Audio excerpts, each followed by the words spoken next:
We're back at Riverfront Stadium. Home plate umpire John McSherry collapsed. He is still down, and from the reaction of the umpires working with him, it really doesn't look very good. The players and coaches, the two managers are down directly behind the plate on the warning track where John collapsed. And they are, of course, just standing and hoping that that what looks to be a rather serious situation right now hopefully is not that serious, but it would appear that the other three umpires are absolutely emotionally distraught. Tom Hallion, Steve Ripley, Jerry Crawford, and Paul has fallen over the ballpark. I mean, it's deathly quiet.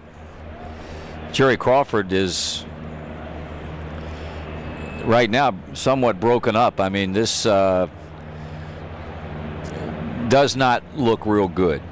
John, of course, a very, very big man. Ray Knight with his arm around Tom, and he is really, really taking it hard. And hopefully, just keep your fingers crossed, folks.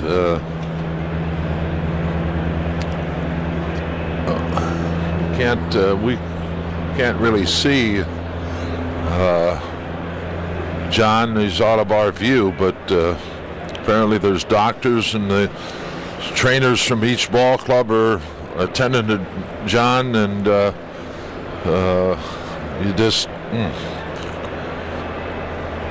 It does not appear that he has regained consciousness, and from all indications, the deliberations that are going on right now, taking the form of trying to revive John McSherry, that appears to be what they are attempting to do right now. Tom Hallion being comforted by Ray Knight. At the point being made, of course, John McSherry, a huge man. He's a big man. And he threw up his hands, appeared to be signaling the second base umpire, turned, walked back toward the door behind home plate. And you could tell, as Joe said, that he was not in a steady situation at all. And after taking 2 steps onto the warning track and only a matter of feet away from the door, he collapsed and fell face forward.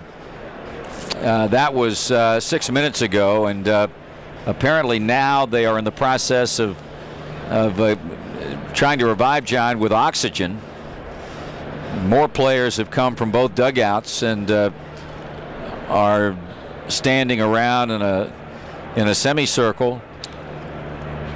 And I know that everybody is basically experiencing what we are, and that's shock. I mean, you never expect something like this to happen, and you don't expect, when it does, you pray that you don't get the feeling, quite frankly, that we have right now, and that this appears to be extremely serious.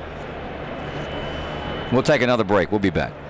They continue to work on John McSherry down behind home plate. Apparently, and as Joe mentioned, from where we are and the close proximity that John fell toward the door directly behind the plate that leads underneath the stadium, our view is pretty much blocked. We cannot tell, but it would appear that they have used oxygen. It would appear that there's possibly been an IV inserted.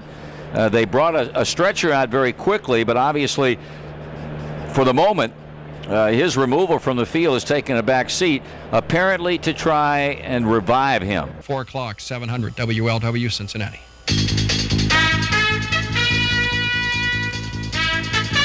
700 WLW News. Good afternoon. I'm Matt Reese. And I'm Brian Combs. Umpire John McSherry has died. He collapsed during the first inning of today's opener at Riverfront Stadium.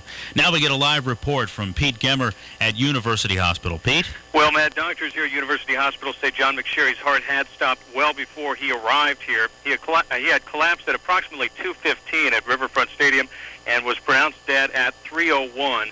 Dr. Brian Gibler says the cause was sudden cardiac death. That can be an arrhythmia with or without a heart attack. And so the only thing we know is that he stopped having a normal heart rhythm. And when that happened, he lost the ability for his heart to pump blood out to the rest of his body. The doctor said that this is not really that uncommon, especially with people who are overweight. As has been mentioned, John McSherry weighed around 320 pounds. So they said that really sometimes for people, the first sign that they have heart trouble is this sudden cardiac death, and there's really nothing to do at that point. Live at University Hospital, Pete Gemmer, News Radio 700 WLW. It was just 7 pitches into the game today that John McSherry collapsed. He had motioned to second base, then walked to the backstop and collapsed on the warning track. Looked like he was waving at the second base umpire, and it looked. John McSherry has just collapsed. John McSherry signaled for second base umpire Steve Ripley, it looked like. He started back toward the door behind home plate, and as he stepped onto the warning track, within a matter of 2 or 3 feet away from the door, he collapsed. Marty and Joe with a call on the big one. The game was delayed an hour and 15 minutes, then it was postponed. Opening day will be tomorrow now at 2:05. Clear skies and a cold one coming up for tonight. We'll drop down into the upper 20s. Tomorrow will be mostly sunny and the mid-upper 50s. That's Pat Barry. It's 45 right now at your official weather station, News Radio 700 WLW. Got an accident with injuries northbound 75 in the cut of the hill. Northbound. More traffic's going southbound at this point. An accident with injuries, Sycamore and 132 in New Richmond. And a backup out of downtown, northbound 75 on and off from Ezra Charles out toward Mitchell, the Norwood Lateral. John Phillips with traffic. Coming up on News Radio 700 WLW, this wasn't the first time that John McSherry had collapsed during a game, and we'll have reaction from fans at the stadium. Would you like your phone answered 24 hours a day? Hi, this is Clark Sarver, president of Maximum. I am pleased to introduce to you new answering service. Maximum has provided reliable and affordable paging service for almost 6 years. Now Maximum brings its expertise to the answering service business. Maximum will answer your phone 24 hours a day and then dispatch the message to your reliable Maximum alphanumeric pager. Think of it, you'll be able to read all your messages instantly. You'll have total freedom without missing important calls. We can even fax your messages to your home and office. Maximum is special because we own and operate our own paging network and answering service. This means we can provide you with the quality you deserve at the price you can afford. Give Maximum a call today and see how we can save you time and money on your paging and answering service needs. Our phone number is 489-3414. That's 489-3414 and save. McConnell here to remind you that for all your plumbing part needs to repair new or old toilets or faucets, Knowles Plumbing Supply has over 11,000 parts in stock. Call Knowles at 721-5286. Knowles Plumbing Supply. When you need to know. Spotted the attempted robbery when the suspects came in. You need News Radio 700 WLW. 4:04 at the big one. This wasn't the first time that John McSherry had health trouble. Last August, he had to leave a game between Atlanta and Chicago because of heat exhaustion. 2 years before that, McSherry left a game here in Cincinnati after he became ill in 87-degree heat.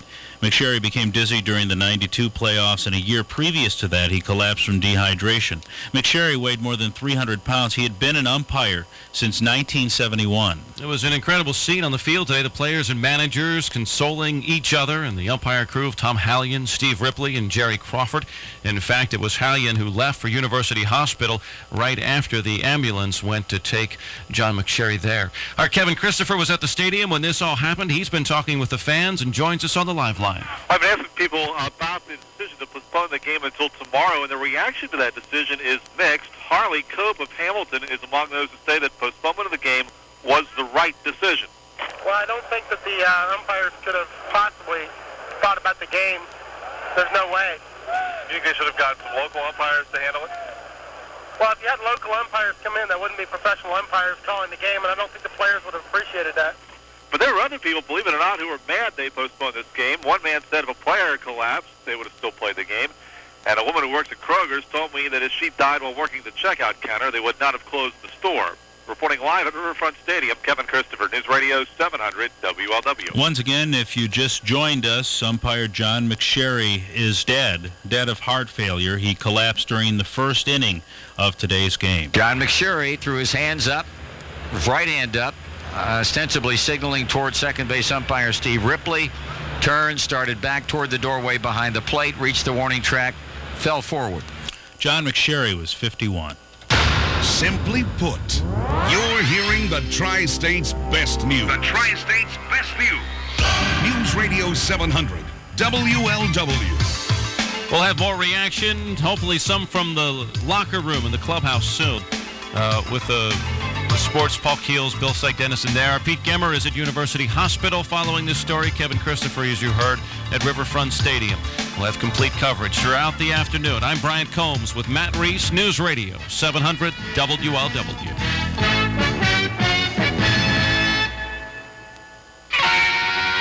Okay, because of these unbelievable events, what we're going to do is I'll be here till at least 5 o'clock, and then Chris Collinsworth or Andy Furman will take over at 5, and we will continue. It would not be appropriate to play Sports or Consequences or the Gary Burbank Show, as humorous as it almost always is, because of the events that happened today at Riverfront Stadium. We'll go to Lyman first, and then David, Tom, Mark, and Todd. And you, I understand there may be those who disagree, and this is America, and people have different viewpoints about different things, and that certainly is acceptable. There's always a multiplicity of viewpoints and opinions on any issue that happens anywhere in this country. We're not a very herd-minded mentality.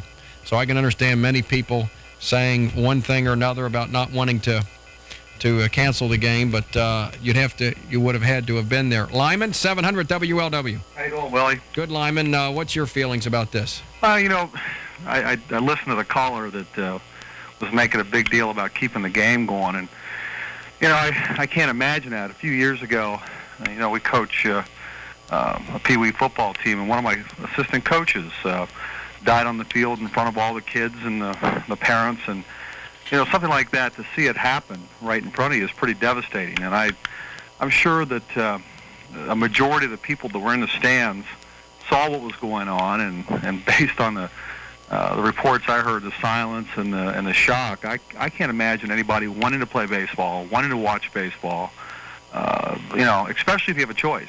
What happened in your situation when the coach collapsed? If some other umpire had said, Lyman, let's play ball. I mean, can you play a child's game when the serious aspects of we thought at the ballpark, honestly, that those around had thought he had died, but you never say that because you're not a doctor, you don't know, and so it's been confirmed he did die. But there was a sense that we had just watched a man pass on, or at least watch a man enter a very difficult medical area.